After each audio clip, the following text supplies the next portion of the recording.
ሰላም ጤና ይስጥልን ቤተሰቦች እንዴት ናችሁ? ይህ ዙኪ ሚዲያ ነው። ዛሬ ለአዳዲስ ጀማሪዎች ላይቭ ሲገቡ እንዴት ቀለም መቀባት እንዳለባቸው፣ ቀለምን ደግሞ እንዴት ማንሳት እንዳለባቸው እንዲሁም ደግሞ በስተመጨረሻ ላይ እንዴት ፒን አድርገው ፒኑን እንዴት ማውረድ እንዳለባቸው በጣም ጠቃሚ መረጃ ሰጣችኋለሁ። በነገራችን ላይ ላይቭ ገብታችሁ ስትወጡ ፒኑን ማውረድ አለባችሁ፣ ካልሆነ በጣም መጥፎ ነው። እንደዛ አድርጉ። አሁን እንዴት ቀለም እንስጥ ወደሚለው አሳያችኋለሁ። በቀጥታ ዘይነብ አሁን ቀለም የላትም፣ እንዴት ቀለም ልስጣት የሚለውን አሳያችኋለሁ። በመጀመሪያ ደረጃ ሂዳችሁ ዘይነብ የሚለውን ስም ነው የምትጫኑት። እሺ ዘይነብ የምትለዋን እኔ እጫናለሁኝ ማለት ነው። ይሄው ተጫንኩት፣ ስሙን ተጫንኩት ማለት ነው። ስሙ ስትጫኑት ይሄ ዝርዝር ይመጣላችኋል። እናንተ ቀለም ለመስጠት ስለሆነ አላማችሁ ወደ ላይ ገፋ ታረጉትና ልክ ይሄ ወደ ላይ ገፋ ስታረጉት ይመጣላችኋል ማለት ነው። ይሄ ምን መጣላችሁ? እታች ስር ላይ ያለው 4 ዝርዝሮች አማራጮች ይመጡላችኋል። እናንተ ቀለም መስጠት እስከሆነ ድረስ ሁለተኛዋን አድ ሞዴሬተር የምትለዋን ትመርጣላችሁ። እችኛዋን ተጫንኩኝ። እችኛዋን ስትጫኑ 2 ነገሮች ይመጣሉ።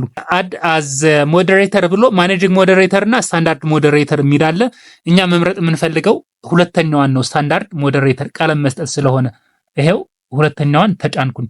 ሁለተኛውን ስትጫኑ አሁን ዘይነብ ቀለም አላት ማለት ነው። በቃ ይሄኛውን የመጀመሪያው ቀለም እንዴት መስጠት እንዳለባችሁ ካሳየኋችሁ በኋላ ሁለተኛ ደግሞ ቀለም እንዴት ማንሳት አለብን የሚለውን ደግሞ ምናልባት አንዳንድ ጊዜ የሚረብሹ ሰዎች ሊኖሩ ስለሚችሉ ቀለም ማንሳት ደግሞ የምትችሉበትን መንገድ ላሳያችሁ። አሁን በተመሳሳይ ቀለም ያላትን ሰላም ላይ እጫናለሁኝ ማለት ነው። ስሙ ላይ ተጫንኩኝ። ስሙ ላይ ስትጫኑ አሁንም ተመሳሳይ ዘርዘር ይመጣላችኋል። ሪሙቭ አዘ ሞዴሬተር ስታንዳርድ ሞዴሬተር የምትል ሁለተኛ አሁንም አለች ማለት ነው። ስለዚህ ቀለም እናነሳባታለን ማለት ነው። ምክንያቱም እየረበሸሽ ምናምን ከሆነ ቀለም እናነሳባታለን። ስለዚህ ይሄ አልፎ አልፎ ነው የሚያጋጥማችሁ እንደዚህ አይነት ነገር። ስለዚህ እችኛዋን ሪሙቭ አልኳት። አሁን ቀጥሎ ስትጽፍ ቀለም አይኖራትም ማለት ነው።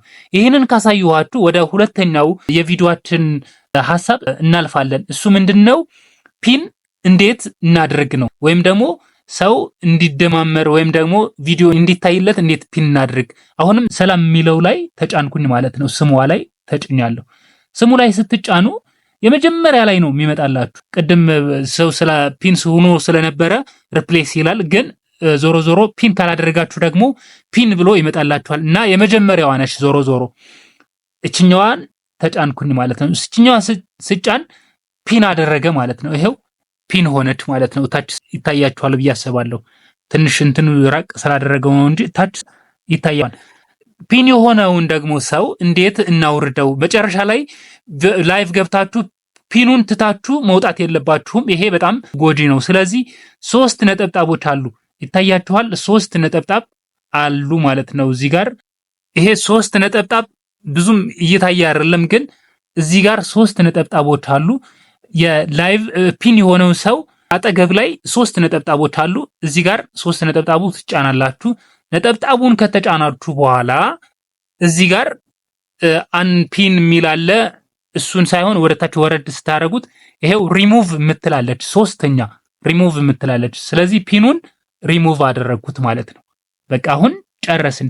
ስለዚህ በእንደዚህ አይነት መልኩ ቀለም መቀባት፣ ቀለም ደግሞ ማንሳት እንዲሁም ደግሞ ፒን ማድረግ፣ ፒኑን ደግሞ መጨረሻ ላይ ማውረድ ትችላላችሁ።